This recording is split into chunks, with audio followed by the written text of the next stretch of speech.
Hello, and welcome to another episode of I have no idea why I'm doing this. I wanted to go over the highlights of replacing the radio in your 2014 to 2019 Toyota 4Runner.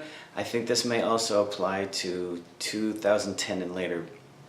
But for sure what you're going to see is from a 16. Why did I replace the radio? I replaced the radio because I really wanted Apple CarPlay. So stupid, I know.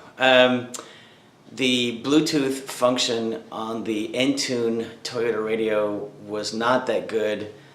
And what else? And I didn't really like the navigation. So let's go over to the bench over here, and so I'll show you some of the things that I've been doing. The first thing is you're going to have to take out these vents from the stock radio, and you can see here and here there's these little clips, and on the back, I don't know if you can see that, but there are clips right here and right here that you have to undo. Also, you can see here, here, and up here there's some stock screws from the Toyota bezel that you have to take out. They're super tiny, but you should be able to get them with one of those very small, almost like a jeweler's screwdriver. They're all Phillips head. So then you just unclip the emergency flasher button there, and then take out the wiring loom that goes along the side so it attaches here. It just unclips. You put a little thing on the inside here on the clip, and it pulls out forward. This is the Scosche, I guess, kit. There are the factory vents installed with the emergency brake, the four-way flasher. It comes, so there you can see the stock screws I was talking about. No, not those, the little ones in the back. Plus, there's this upper plate that's up here. This black piece is from the original bezel with the two screws at the top. That just pops out with clips as well. But what I wanted to show is here, these screws here. These are the screws that come with the kit, and they are too large. So you screw them in, it's getting a little tighter, then crack, it breaks. So if you get this Scosche kit, I would suggest you don't use the screws that come with it because they're too large.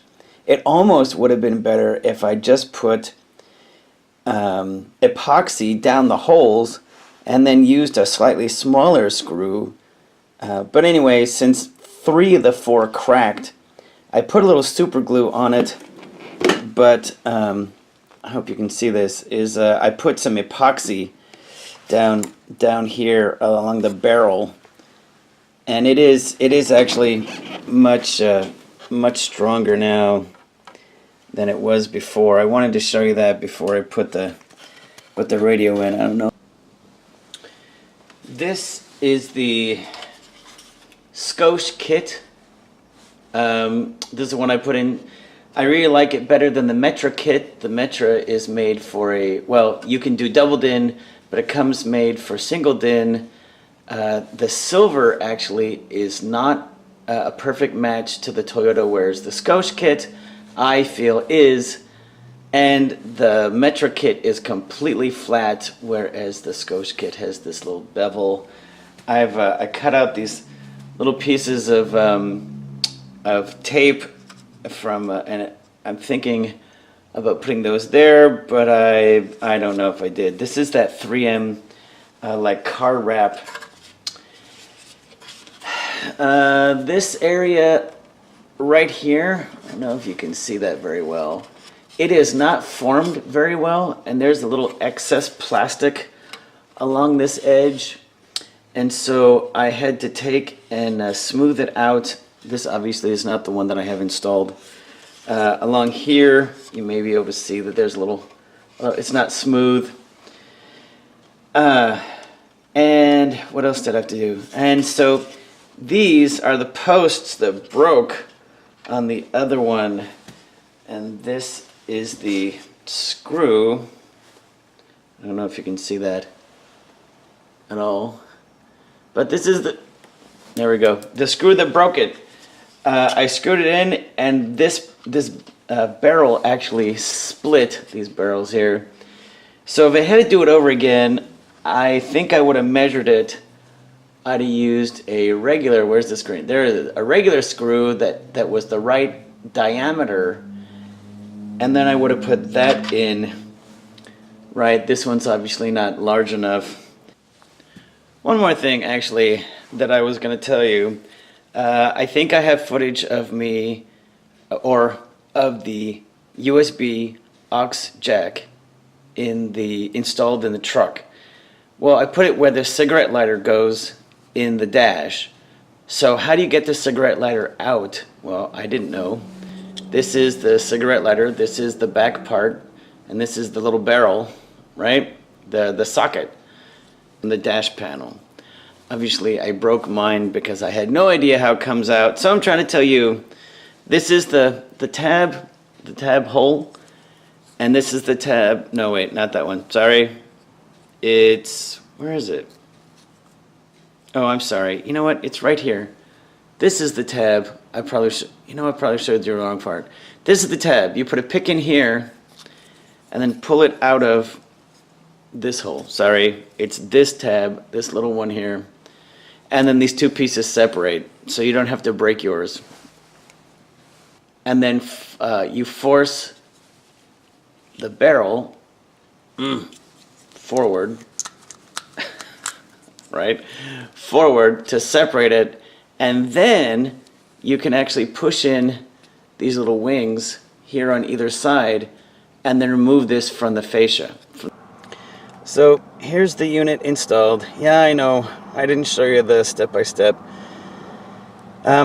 It shifts, for some reason it shifts a little bit off to the right here, so this wing does not fit as close as it should. In fact, I think you can see. Anyway, I'm not really that concerned about it. But anyway, so let's see. So here I installed a USB and aux unit where I'm an old guy, so what I would call the cigarette lighter went. I had to router out the hole just a little bit. I used one of those multi-step bits, and this works exactly as it's supposed to as an aux jack. This works exactly as it's supposed to as a charging USB, and this works perfect as the USB for CarPlay. When I first turned it on, it wouldn't. When I first turned the truck on, it wouldn't come on. It turns out I'd blown a fuse.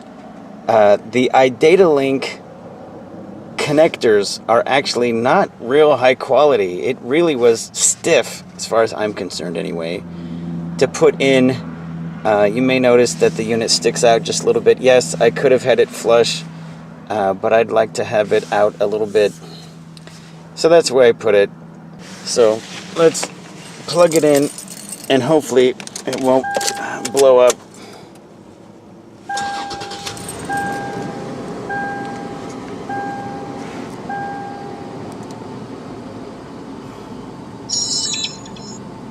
That was my dash cam making noise.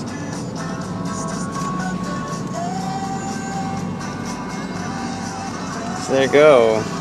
The navigation works. See, I like that.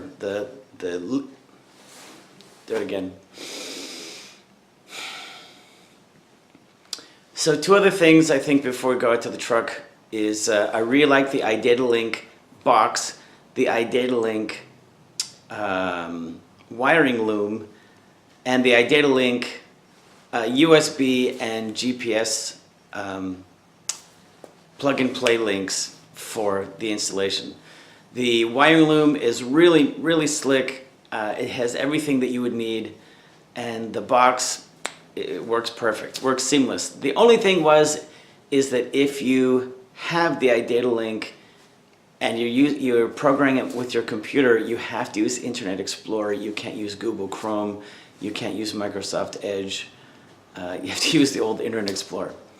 So just so you know,